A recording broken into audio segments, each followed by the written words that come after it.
Hi, folks. Welcome to another episode of Film Study. This is Ken McCusick. Got an interesting short for you today. Jim Zipcode, who you probably just heard on the Offensive podcast this week, has some interesting new metrics he wants to share with us in terms of how what his thought process was, how he developed them with regard to some receiver metrics, which I think are of interest to people. Jim, how you doing? Great, thanks, Ken. How are you? Always a pleasure to talk football with you, of course. And we just in the production meeting the other day talked a little bit about this and some of the interesting new receiving metrics you have that look at success rate and yards per target. But why don't you talk about the problem you're trying to solve originally? Yeah, sure. So the statistic that we're talking about is something that I'm calling YTS, which is a play upon the baseball term OPS. In the baseball world, OPS is on base percentage plus slugging percentage. I tried to say that in such a way that you could hear the letters there, and that has over the last maybe decade come to be really well understood as the statistic for evaluating hitters. So that was in the back of my mind. 2 years ago, December of 2022, I'm writing a column. I have a weekly column on RSR about the Ravens receivers. However, if you remember late 2022, Lamar was injured, Rashad Bateman was injured, and the specific week I'm writing, which is either week 13 or 14 of that season, the Ravens had just won a game behind their two backup quarterbacks. Anthony Brown had to come into the game. They had completed 11 passes in the game and won. And so here I am the next day or the next couple of days writing a column about receiving statistics and not really having much to write about. That was the Atlanta game, right? No, it was the Steelers game. Okay. I believe it was at Pittsburgh. And I said the play of the game was when Brown came in facing third or fourth and whatever on the edge of his own goal line and took like a 3-yard completion rather than a disastrous strip sack and a touchdown. And just by not making a great or terrible play, maybe saved that game for them just by making a very routine low percentage, not even a successful play, but not a disaster. I had spent, because that by that portion of that season, the Ravens offense had really, I shouldn't say devolved, but was highly dependent on their running game. There wasn't much passing. So I had started including a lot of rushing statistics, and I had explained success rate a week or two previous. And so now I was in the position of putting up a table of straight rushing statistics in my column. And I thought to myself, those statistics are usually ordered by total yards, but this is an efficiency-based column. I'm always talking yards per target, so it'd be stupid not to do some kind of efficiency metric. Plus, we've just spent the last 2 weeks, like I've discussed success rate a lot. How can I combine these? I know I'll just multiply them. So, success rate is a percentage, right? It's 0 to 1. And yards per carry is most generally in the neighborhood of 3 point something or 4 point something or 5 point something. Obviously, it can vary tremendously. And so I thought I would just multiply those two statistics and order the Ravens rushers on my table by that stat, which I called combo at the time. And honestly, I liked the way it looked. There were some interesting things there. One was that Patrick Ricard and Mark Andrews both had very high success rates, even though they had very short gains. That we were using Mark Andrews to pick up 3rd and 1s, 4th and 1s, direct snaps. Patrick Ricard was doing something similarly. One of them had 100% success rate. The other had something very high, like 83%, even though the yards per carry was very low, like 2 or something like that. But when I multiplied them, those guys bubbled up more to the top. And, some of the less successful rushers the Ravens had, bubbled down to the bottom. And I liked that. Okay, so let's just take a quarterback. All he does is quarterback sneak for 1 yard and is successful every time. Yep. He'd have 100% success rate, 1 yard per carry, and a 1.00 combination or yards times success stat. Yep, exactly right. So that was the introduction to that idea for me. And I largely forgot about it. That season wrapped up. You may all remember a wonderful playoff game in Cincinnati. But then that offseason, Pro Football Reference added success rate to their player pages, and they didn't do it only for rushers. In the modern analytics era, success rate comes to us from Aaron Schatz of Football Outsiders, who invented it, I'm going to say, for running backs. However, I've heard Nate Tice on Twitter say that he had a coach 20 or 30 years ago who used it as well, 50% for second down, not 60%. So it's maybe an older concept than we thought. But Aaron Schatz brought it to us for running backs. And now PFR it's took it 40, 60, 100, 100, right, for the 4 downs? correct. 40, 60, 100, yes. Mhm. That was Aaron Schatz's definition. And then when PFR adopted it, they used his definition. But they put it on all of their player pages, all their skill position players. So we've got success rate on running back pages. We've got success rate on wide receiver pages. We've got success rate on quarterback pages. So for running backs and wide receivers, clearly that's success per either carry or target, which their glossary makes clear. And then for quarterbacks, the denominator is successes divided by pass attempts plus sacks. So it actually includes sacks in the definition. So the one thing that gets pulled out of there for quarterbacks is like sack +1, sack +2, which occurs on really any down, but it certainly occurs a lot on third down that the quarterback tries to scramble, leaves the pocket, doesn't get a first down, and that's not denominatorized in this case. If he drops back and is rushed and if he doesn't get the first Positive down, yardage, but he does yeah. pass the long, correct. Yes, that's a rushing attempt rather than a sack. So it's not perfect. Yeah. Okay. All right. So go ahead. Well, so all I was going to say was, I guess in the flush of the Ravens' tremendous offensive season last year, I largely forgot about these ideas. But this year, I guess I remembered them, and I started now when I list wide receiver stats in my column, I sort them by this, which I'm no longer calling combo. I'm calling it YTS. It's yards per target times success rate, and that's now my default sort for the Ravens receivers when I write my column. All right.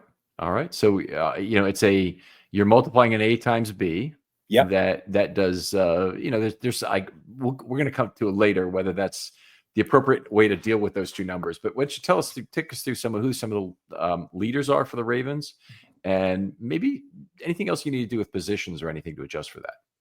Well, so I actually don't do anything positionally to adjust for that. When I look at the Ravens this year, right now, if we rank the Ravens receivers by YTS through 10 games, Tylan Wallace with his 84-yard touchdown run, his 29 yards per target, and his 80% success rate, somehow he is at the very top. He's at the very top of my YTS rankings with a sweet 23.36. And so, you get, with every efficiency stat, you get a little bit of what I call small sample size theater, Sure. where so our second place guy in YTS is Charlie Kolar, 10 targets. He's had a 70% success rate and a 12.5 yards per target.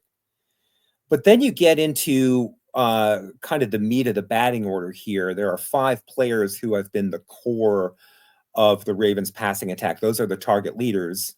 And they are Zay Flowers and Rashad Bateman and Mark Andrews and Isaiah Likely and Justice Hill. And those are the 5 guys who are out there when, the Ravens are trying to, score in 2 minutes or it's a passing down or whatever. And when you look at those 5 guys, in order by YTS, you have Mark Andrews at 6.6, Rashad Bateman at 5.9, Justice Hill at 5.5, Zay Flowers at 5.2, and Isaiah Likely at 4.9.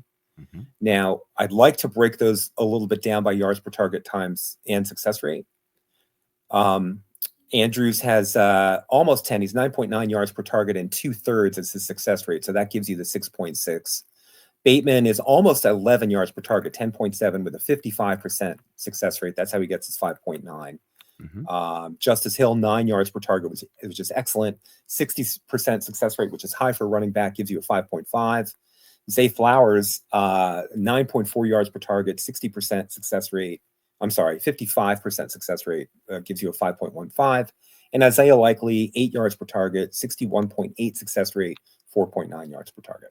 Okay, so if we're looking at the top Ravens wide receivers by yards per target, we have Bateman, Andrews, Flowers, and Hill, who are all 9.1 or higher, which is outstanding.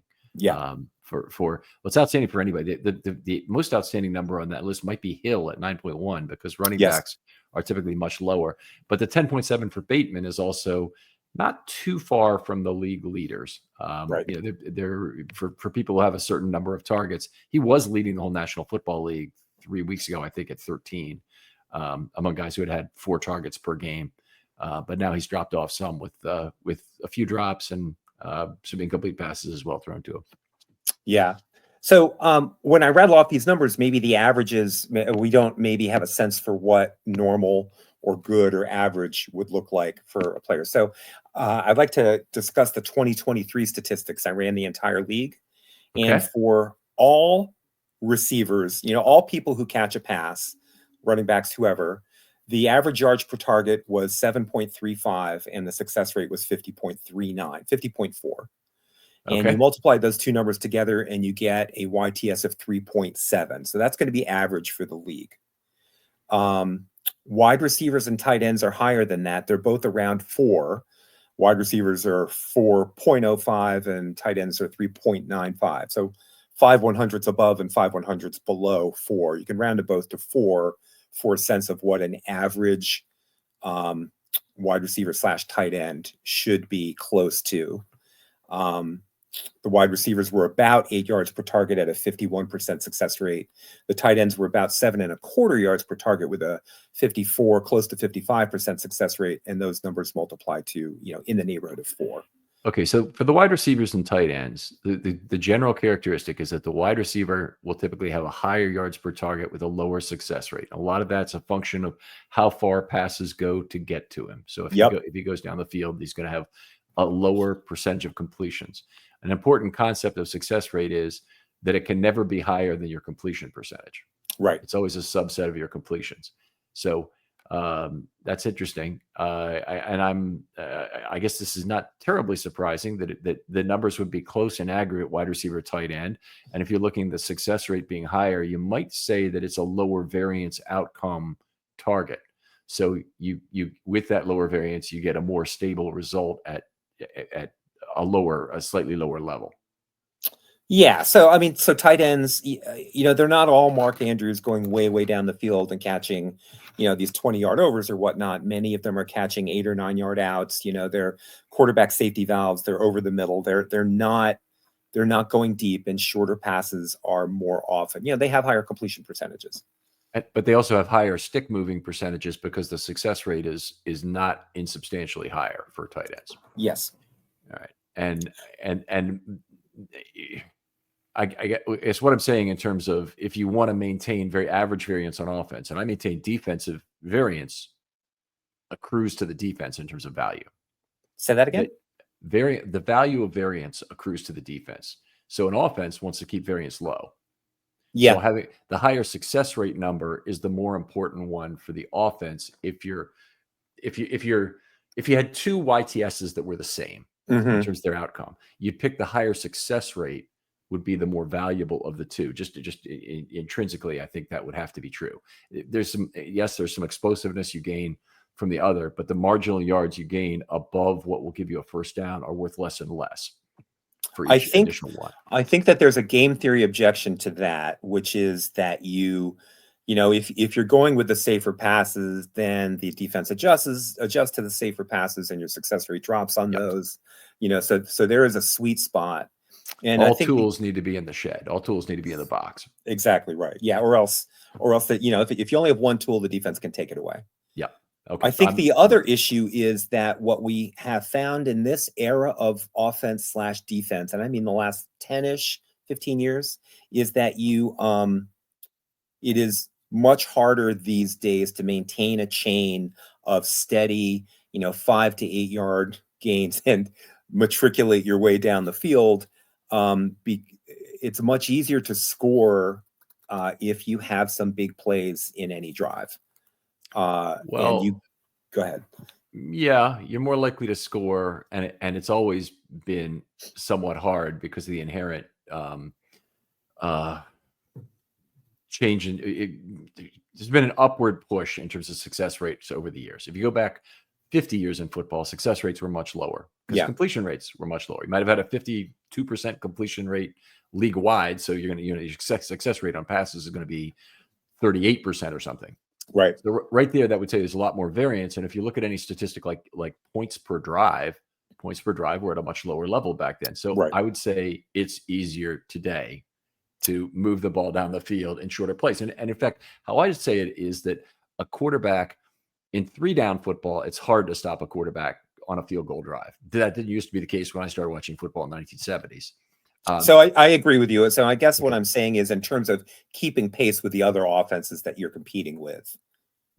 Okay. Okay. So yeah, they're going to have some explosive plays, and you're going to want to have as much. Everybody wants as much explosiveness as possible. Like we can agree on that Yeah, component yeah, certainly. Yeah. Um, uh, the 4-down football and how difficult it is to stop it right now is one of the real um, dilemmas for modern day defenses. Is that they just do not have an easy way to get off the field when the other quarterback, even a pretty average quarterback, has yeah. 4 downs to work their way down the field, and particularly if they're just going for a field goal, with field goal range being increased too. That's very true. So when you discuss this, if you encounter some resistance in me, one of the difficulties that I have had in the last year or so is Mhm. coming to accept that yards per target does not contain all of the information that I need. Like I Right, I had put agree. a lot of faith in yards per Mhm. target before I started playing with this. Yeah, I And so I could. still have a smidgen of like, success rate is more important. No, nothing is more important. So I think you're probably right, but there's some obstinance on my part on this. I'm agreeing with you in terms of success rate is more important than yards per target. I think. I they both should be scaled relative to whatever the league average is. But if you have something that's like 120% of the league average in both cases, give me the higher success rate. Yeah, Yeah, because you'd never get off the field. You'd never be punting. there you go. Yeah. Okay. So I'm sorry, I've kind of interrupted your train as you're going through there. So you've got let's haul it back in here. So wide receivers have a 4.05 YTS, tight ends have a 3.95 YTS, and running backs have just a 2.45 YTS. You want to talk about that a little Correct. bit? I do, but so let's just emphasize that while wide receivers YTSs are a smidge higher, they're both so close to 4 that I find it easier to talk about them as 4, Hmm. even though that's not technically accurate. So running back YTSs are much lower.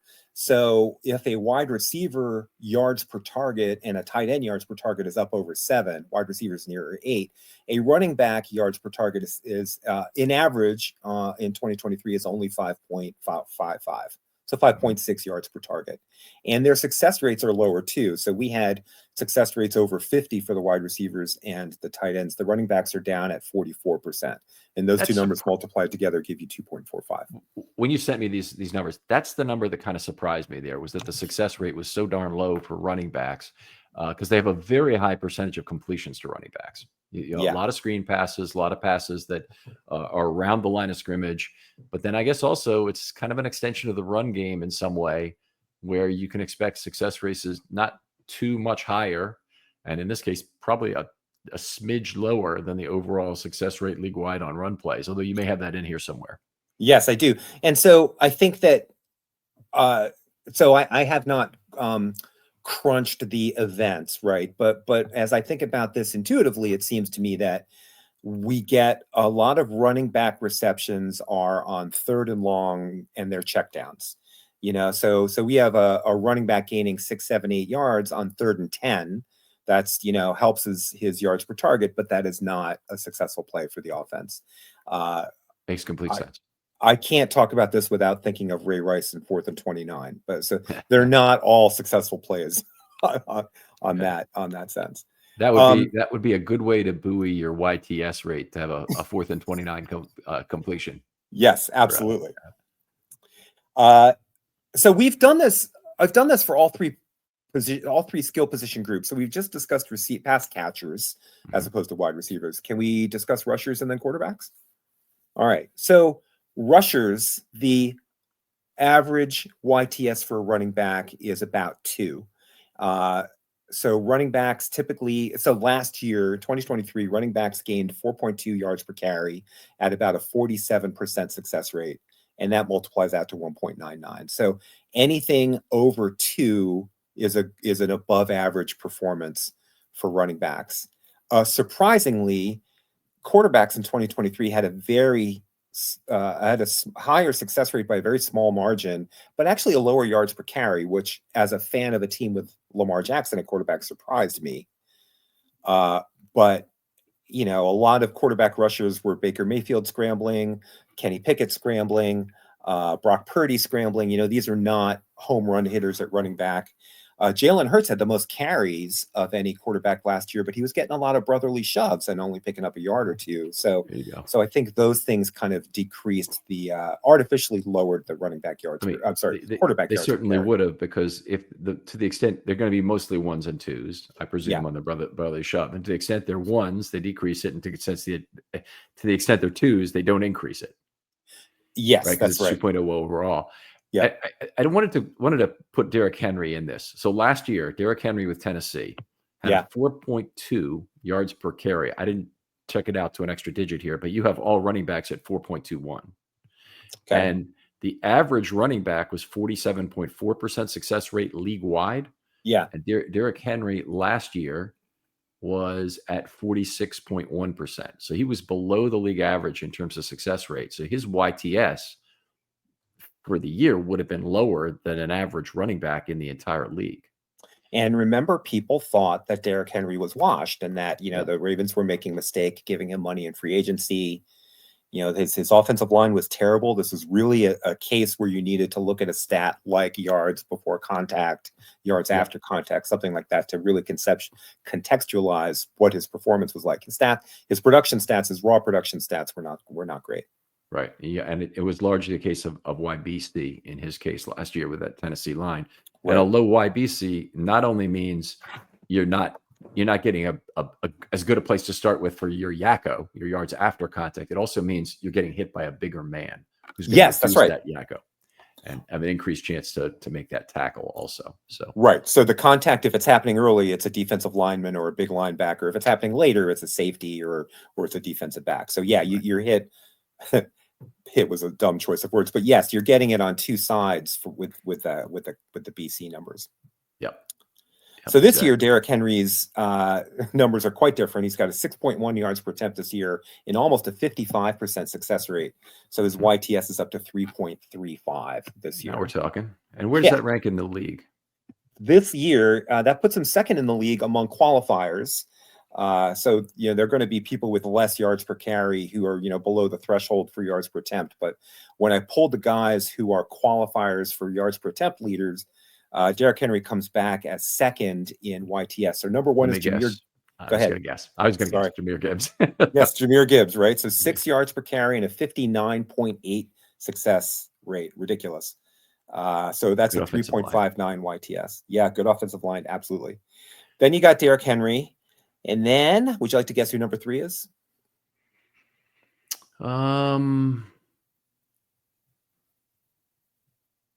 No, you can tell me. Devon A. Chan would have been it last year. It's a He would have been number quarterback. one. It's a A quarterback. quarterback. I guess it could be Lamar. It is. I'm not sure who else it would be. Yep. It is, in fact, Lamar. 5.9 yards per carry, 54.9 success rate, which is a 3.24 YTS. And then can I rattle off a bunch of the next guys? You got Saquon Barkley, Jaden Daniels, Austin Eckler, Chuba Hubbard, Bijan Robinson, and so forth. So 2 quarterbacks in the group. Jalen Hurts is not in the group. You mentioned the brotherly shoves, but there's nobody else like Stroud or anybody else like that who has a not this high. I for the purposes of this podcast, I only pulled the top dozen or 14 guys. Okay. The last guy, where is he? The last guy in your top dozen or whatever. How far down is he towards 2? 2.5, James Cook. Okay. All right. That tells you what. So 2.5 is kind of a standard. Then I would look at it as, right, as far as being quite good. 3 is outstanding, but 2.5 is kind of a standard. Yeah. So that puts you in the top 14 including a couple of quarterbacks, so Right. higher on just the running back And to lists. get 2.5, just to think of it in terms of the two components, you'd have to average 5 yards per carry with a 50% success rate or some close combination thereof Yeah, to in make the it case happen. of James Cook, he's 4.5 yards per carry and 55.5 success rate. Okay. So we've like for the course of his career, I'm guessing I know who the all-time career leader is in recent years anyway, and I'm getting it is Gus Edwards. I didn't look at Gus. You didn't look at career leaders either, did you? Because I did not. He had a 57. Oh, he's still at 56.9%. He's a 50% in a limited number of carries for LA this year, but 56.9% times 4.8 yards per attempt is going to be north of 2.5. And I know he's the all-time leader in success rate since it's been calculated. That's, So that's I mean, that's crazy. incredible, isn't it? Yeah, It's yeah. Lamar Jackson lifts all boats is the way to That's think. exactly right. You get a chance to play with Lamar Jackson, don't pass it up. So those are the two non-quarterbacks position groups, and we're doing a film study short. So I want to offer you the chance to stop here or let me talk about quarterbacks. You can talk about quarterbacks, and then I want to talk about one more thing about putting together a statistic like this, and then we'll call it. Okay. So again, we're constructing YTS as yards per something times success rate. And PFR now publishes success rate for all these players. I could not use a straight yards per attempt with quarterbacks in good conscience when PFR provides net yards per attempt, which is net of sacks. So that's yards passing minus yards sacked divided by attempts plus sacks. And so this year, your leader in YTS is Mr. Lamar Jackson at 4.51. He actually leads the entire league in net yards per attempt, 8.6. And his success rate is very good. It's third or fourth in the league, 52.8. And those two numbers multiplied give you the 4.5. Okay. Okay. There are two suggestions I would make with numbers like this, and I guess I don't really like to do this to people, but Jim, you're a quantitative guy, and you've created something that's really cool to look at, and these two things are great to put together. So it's not like there's not real value here, and I don't want to in any way put you down on this. But when I see two Hey numbers, man, it's my fault. I went on a podcast with an actuary. I had to know what I was getting myself into. This is the methodology discussion we have on the show. When anybody comes here, the PFF guys get it too, so it's only fair. Alrighty. So anyway, when I see two numbers like this, it doesn't immediately follow to me that these things are of equal value. Mhm. Okay, so the first step I would do is try and impute the relative value of each, and to do that, a starting point, not necessarily the ending point, would be to look at standard deviation of these statistics and say, let's take the people that are one standard deviation above, one standard deviation below an average of, say, yards per target, and try and determine what their difference is in average EPA per play. And Okay. then look at that and then try and figure out how much is one unit of standard deviation in this case worth in terms of that EPA. And I think EPA is pretty good for passing. It's less good for rushing, and the reason is that it's the bad rushing attempts pile up in the second half of NFL games in the name of trying to increase win probability at the cost of expected points. But I think for passing, you have less of that. So your passes are still doing a pretty good job of approximating it. Not perfect, but a little bit better. Okay. So if you do that for both listeners, let me just emphasize. So we said this in the production meeting. What you're trying to get to is right now I've got these two equally weighted. Success rate is as important as yards per target. And what you are saying is that we may find as we do this kind of standard deviation plotted against EPA or whatever analysis, we may find that success rate is more important than yards per target or less important than yards per target. And so there should be a weight, 1/3 yards per target times 2/3 success rate, something like that. Exactly. And so the best example I can give is on base percentage and slugging percentage. I absolutely hated it when those two things started getting added together. But they're not of equal value. On base percentage is worth a lot more. It relates much closer to outs used is the reason. And so they came up with weighted OBA, which I think is a 2-to-1 relationship between the two, but may even be variable by year, where it looks at, what are the standard each year. But if it was 2 to 1, that would be very close to being good. And the idea with something like this is don't be paralyzed in terms of creating a model. Create something and then adjust it as you find out new things about these statistics. So anybody who's out there thinking, oh, I know how to do something else with cornerback statistics, that you may well really be onto something. Don't paralyze yourself with not taking the first step. But just to talk about this, you talked about relativizing the value of those two things and then figuring out what the relative value is. Then I'd scale them both on a 1 to 100 scale so that people could see it separately like that. So if you've got a guy with a 4.60 yards per carry, I'd take 4.60 divided by 4.21, multiply that by 100, and I'd come up with 100 and whatever that would be, maybe 110. That would be for that thing. And then I'd come up with whatever his success rate was. And if it's Gus Edwards, maybe it's 57% over 47.4. And we come up with something that's a little less than 120, or a little more over 120, I should say. And you have that. And then I would present them separately like that, first of all. And then if I was going to add them together, I'd have to reference the relative weighting of the two. And if I found that the yards per target was 1.5 times as important as the success rate, and you and I are having a discussion, we actually think the success rate is more important of the two elements. I'm telling you, I resist it, but you're probably right. Yeah. Okay. So anyway, if we find out the success rate is higher, success rate reduces variance for the offense. So I think it probably is is the factor we're going to find out more. But if we find out that's 1.5 times the value, then we multiply each of these numbers by the appropriate factor, add them together, and then maybe rescale them to whatever the league average combined number is. And then we hopefully would miss out on less of the relativization of this. But I love what you've done here, Jim. I mean, this is a cool thing. It's a great way to look at it. And the piece I've been talking about yards per target now for years. But I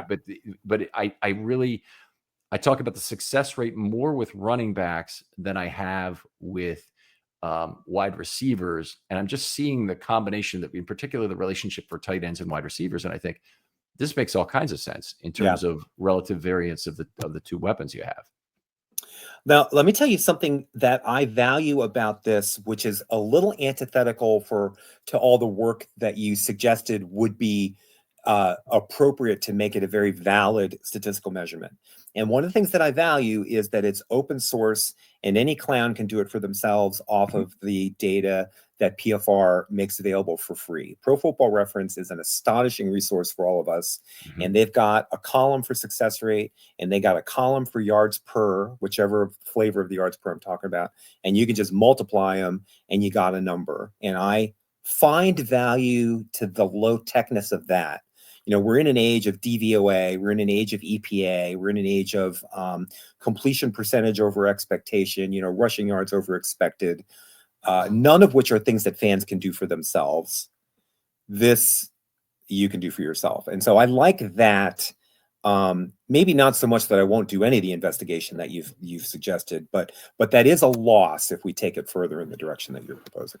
I have been looking for success rate, and I'm looking for it right now in terms of whether it exists for rushing and passing plays league wide. Because if you've got that number, it doesn't become, I don't think it's any harder to do this thing. Or, a few more formulas in a spreadsheet, but nothing. It's not. I had to, when I made my spreadsheet for the 2023 stats, I had to, they give you success rate. So I had to get implied successes off of that, which is, round X times Y to the, to make it an integer or a whole number rather, and then add up every player's successes to get the league wide. They don't make that easy. That part you have to do yourself. Okay. I think there'd be a way to do it via StatHead. If you just said, give me 2024, rank all the players by success rate. And then you went to the bottom, or you dump that into Excel, add up the total successes and not, or just multiply the success rate times the carries that would be there. That's what I did for each player. I multiplied I see what you're saying. Just do it for the league wide totals, for the whole league to get league wide success rate. Will that work though? Because if I've got, I'll send it to you 5 minutes after we finish recording. Okay. Well, I did it per player, right? So I have every player's individual imputed or implied successes, and then I summed those up and divided by the carries. Yeah. I think the limitation would be how many total carries there are in the league, and the per page is 200. So I think, there might be 300 people who have a carry in a year in the entire league, 9 per team, let's say. Might even be a little bit higher than that, but my guess is it's probably about 9 per team. And if you did it, I mean, the Ravens have had how many guys have even had a carry this year? No. Right. So if you added that up, I think you keep it on even one page, but you could do more pages than that. Drop it to Excel, make that calculation, and So I have everybody from 2023, and if you give me 1 second to sure. finish pulling up the spreadsheet, I will tell you Okay. that you're right. 260. No. Didn't count quarterbacks. It's gonna be right at 300 then. Well, lots of people played quarterback. Yeah, good point. Okay. So your intuition was pretty spot on. 338 ball players got a carry last year. And that's going to include, fake punts and all kinds of stuff. Okay. All right. And you might want to make exclusions, like you might want to take kneels out. And I don't know if they have that in success rate or not. So it probably, if it's PFR, my guess is they probably didn't take the time to exclude it. It's things like the DVOA stuff that will take the time to exclude it. Right. Yeah. PFF and guys like that. Yeah. Yeah. Okay. All right. Well, fascinating stuff, Jim. I mean, you've really dove into this in a big way, and I see you're following a path that's similar to me. I appreciate the universality of what you're looking at here. Why don't we tell folks where they can talk football with you online if they have more questions about receiver statistics in general, or want to know where to find your column? Well, Ken, if they're following you on Twitter, they can just find me because I probably liked your tweet. I'm on Twitter.